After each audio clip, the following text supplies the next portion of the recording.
Assalamualaikum warahmatullahi wabarakatuh. Nama saya Azima Rodalia Junah. Saya dari Prodi Ilmu Politik ingin menjelaskan sedikit mengenai sistem kepartaian yang ada di Indonesia setelah saya mempelajari dari mata kuliah Sejarah dan Sistem Politik Indonesia.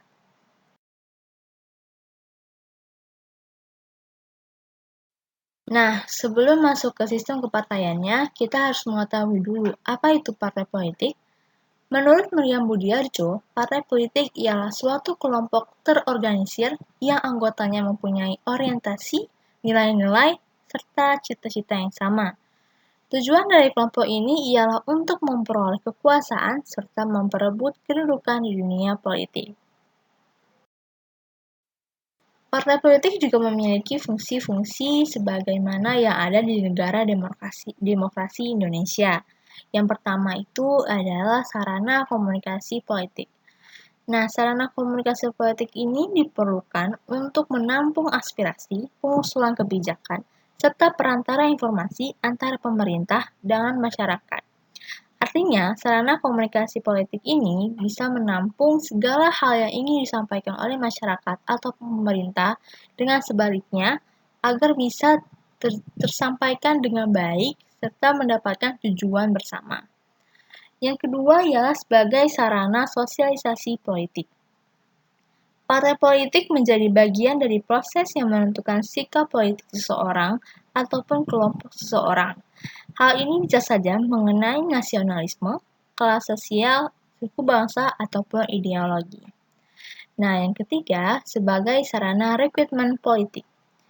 Sarana rekrutmen politik ini berkepentingan untuk memperluas serta memperbanyak anggota-anggota di partai politik. Artinya, sarana rekrutmen politik ini adalah menarik sebanyak-banyaknya masyarakat agar bergabung dengan suatu partai untuk menambah banyaknya anggota-anggota partai politik. Yang terakhir, yaitu sebagai sarana pengatur konflik. Nah, potensi konflik itu kan selalu ada ya di dalam masyarakat. Maka dari itu, partai politik ini diharapkan dapat meredukasi serta minimalisir konflik dengan pengaruh elit partai ke para pendukungnya.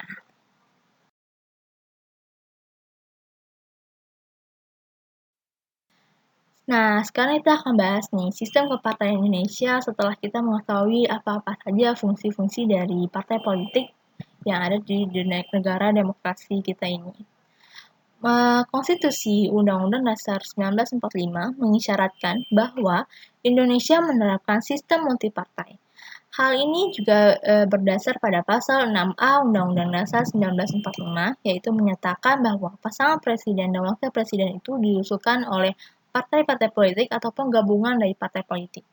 Nah, kenapa Indonesia ini menganut sistem multipartai? Dikarenakan di Indonesia ini bisa melebihi dua partai yang ada di negara ini, sehingga banyaknya partai-partai yang akan mendukung calon presiden ataupun wakil presiden, namun hanya berdominan untuk 3 partai politik yang bisa membantu untuk menjadi tim sukses dalam pemilu ataupun untuk calon presiden serta wakil presidennya.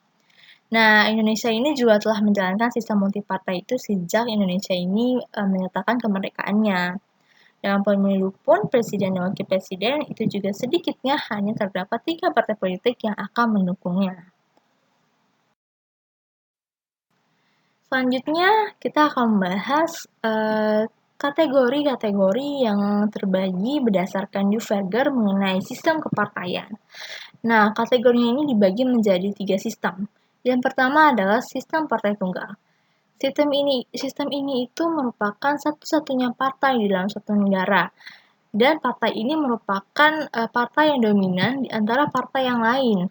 Maksudnya di sini adalah hanya ada satu partai yang berdominan di suatu negara di antara partai-partai lain. Nah, partai-partai lain itu harus menerima pimpinan dari partai yang dominan ini serta tidak dibenarkan untuk bersaing secara merdeka melawan partai yang berdominan ini. Yang kedua, ada sistem bipartai.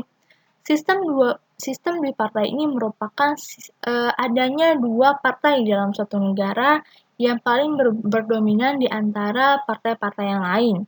Namun, tentunya partai-partai lain itu tetap ada setelah berjalan, namun sama seperti sebelumnya, yang ini lebih berdominan, namun ada dua partai. Yang ketiga ada sistem multipartai. Sistem ini adalah partai-partai politik yang lebih dari dua partai di suatu negara. Nah, sama kayak halnya di negara Indonesia tadi nih.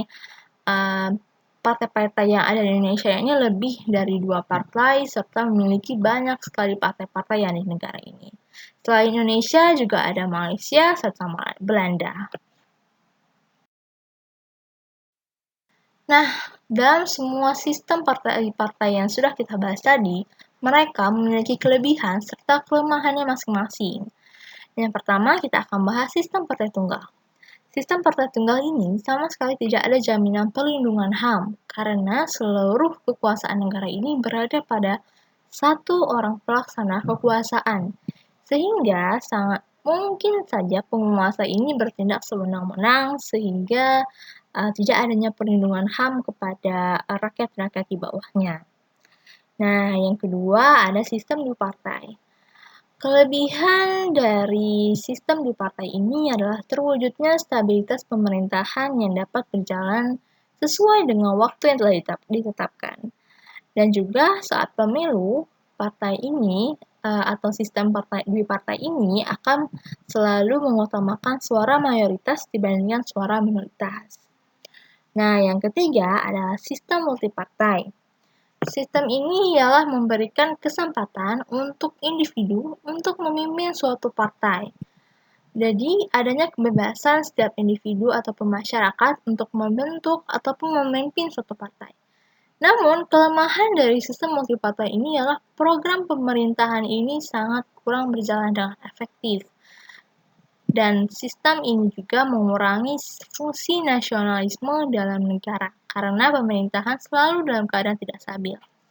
Nah, kelemahan dari sistem multipartai ini juga diakibatkan oleh terlalu banyaknya partai-partai yang terbentuk, sehingga banyak sekali kekacauan dan pekerjaan yang sudah tidak efektif lagi untuk dijalankan, dan banyaknya hal-hal yang menyimpang yang terjadi di dunia kepartaian.